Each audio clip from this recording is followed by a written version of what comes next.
दोस्तों, मध्य प्रदेश भारत का एक ऐसा राज्य है जिसकी गिनती भारत के धनी व समृद्ध राज्यों में की जाती है। दोस्तों, मध्य प्रदेश सरकार राज्य के इंफ्रास्ट्रक्चर को बढ़ाने और कनेक्टिविटी को फास्ट करने के लिए कई बड़े मेगा प्रोजेक्ट पर कार्य कर रही है। आज की वीडियो में हम मध्य प्रदेश में चल रहे टॉप 5 मेगा प्रोजेक्ट के बारे में डिटेल से जानेंगे, जो मध्य प्रदेश के लिए गेम चेंजर साबित होंगे।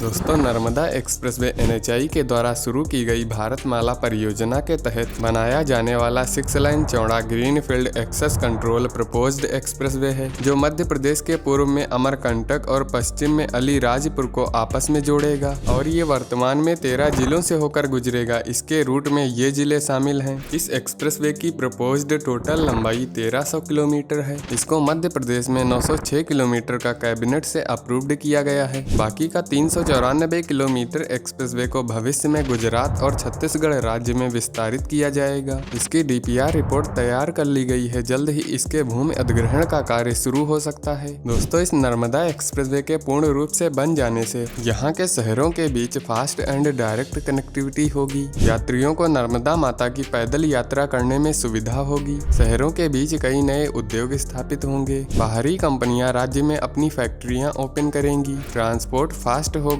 एंड लॉजिस्टिक कॉस्ट घटेगी। औद्योगिक विकास बढ़ेगा और नए रोजगार के अवसर खुलेंगे। एक्सप्रेसवे के रूट में कई वे साइड एमिनिटीज बनाई जाएंगी, जहां पर petrol pump, charging station, restaurant, emergency services, vehicle parking, police station आदि सुविधाएं उपलब्ध होंगी। दोस्तों, नर्मदा प्रगति पथ के कंस्ट्रक्शन की total estimated cost 31,000 crore rupees होगी।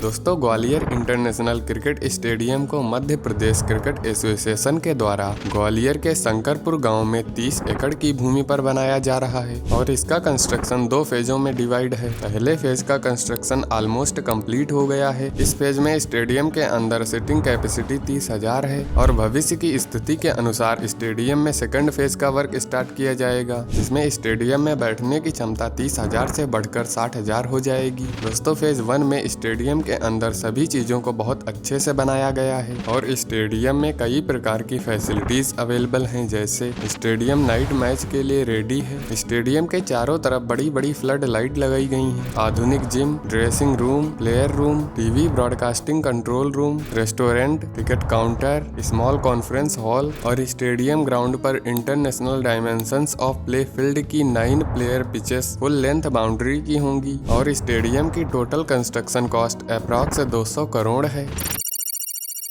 दोस्तों, भोज मेट्रो यानी कि भोपाल मेट्रो एक under construction rapid transit system है, जो मध्य प्रदेश की राजधानी भोपाल में बनाया जा रहा है और ये फ्यूचर में 6 कॉरिडोर के अंडर 104.87 किलोमीटर की डिस्टेंस कवर करेगी। लेकिन अभी भोपाल मेट्रो को पहले चरण में 28 किलोमीटर का 2 लाइन्स ऑरेंज एंड ब्लू में डिवाइड करके डेवलप किया जा रहा है, जिसमें काफी सेक्शंस एलिवेटेड एंड अंडरग्राउंड हैं। इस पूरे प्रोजेक्ट की एस्टिमेटेड कॉस्ट 80 बिलियन रुपीज है, जिसको फंड किया है एशियन डेवलपमेंट बैंक ने। दोस्तों, ऑरेंज लाइन का वर्क तेजी से किया जा रहा है। इस लाइन में करौंद चौराहा से एम्स तक टोटल 16 मेट्रो स्टेशन बन रहे हैं। इस फेज की टोटल डिस्टेंस 15 किलोमीटर है, जिसमें सुभाष नगर से एम्स तक 6.2 किलोमीटर के सेक्शन का वर्क ऑलमोस्ट कंप्लीट हो चुका है और इसको मार्च 2024 में चालू करने की उम्मीद है। बाकी के 8.8 किलोमीटर के सेक्शन का वर्क किया जा रहा है, जिसको शायद 2024 के एंड तक कंप्लीट कर लिया जाए। दोस्तों, ब्लू लाइन अप्रूव्ड हो चुकी है, जो बनेगी भदभदा चौराहा से रतनगिरी तिराहा के बीच। इसकी टोटल डिस्टेंस 13 किलोमीटर होगी। इसके अंडर इन फ्यूचर में 13 स्टेशन बनेंगे। दोस्तों, इन दोनों लाइंस के बनने के बाद भोपाल रोड ट्रांसपोर्ट कम होगा, लोगों को मेट्रो से फास्ट कनेक्टिविटी मिलेगी और शहर की ग्रोथ तेजी से होगी।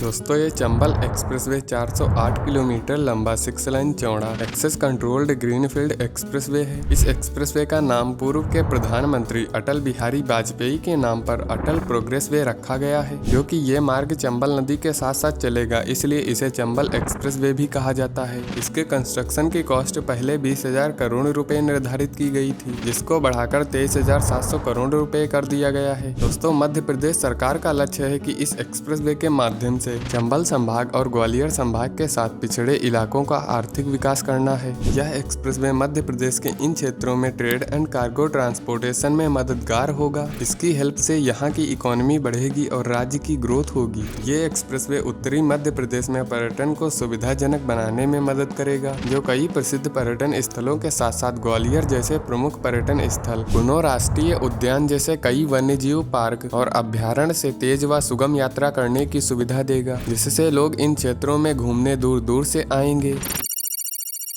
दोस्तों, जबलपुर एयरपोर्ट के बढ़ते ट्रैफिक को कम करने के लिए और पैसेंजर्स को अच्छी एंड फास्ट सुविधा देने के लिए जबलपुर में एक नए टर्मिनल बिल्डिंग को बनाया गया है। इसमें टर्मिनल बिल्डिंग के निर्माण के अलावा इस प्रोजेक्ट में यहाँ पर टिकट काउंटर, फायर स्टेशन, तकनीकी block, waiting area, food courts, check in counter, escalators, 300+ vehicle parking, स्थानीय culture, art and Airbus A320 प्रकार के विमानों के संचालन के लिए न्यू रनवे बनाया गया है। यह नया टर्मिनल एयरपोर्ट जबलपुर शहर के विकास में महत्वपूर्ण भूमिका निभाएगा और क्षेत्र में बढ़ते पर्यटन और उद्योगों को बढ़ावा देगा, जिसका कंस्ट्रक्शन ऑलमोस्ट कंप्लीट हो चुका है। दोस्तों, इस पूरे न्यू टर्मिनल को बनाने की कॉस्ट आई है 412 करोड़ रुपीस, जो जल्द ऑपरेशनल हो जाएगा। दोस्तों, मुंबई के टॉप 5 मेगा प्रोजेक्ट के बारे में हमने इस वीडियो में डिस्कस किया है, तो आप इसे जरूर देखिए और चैनल को सब्सक्राइब करिए।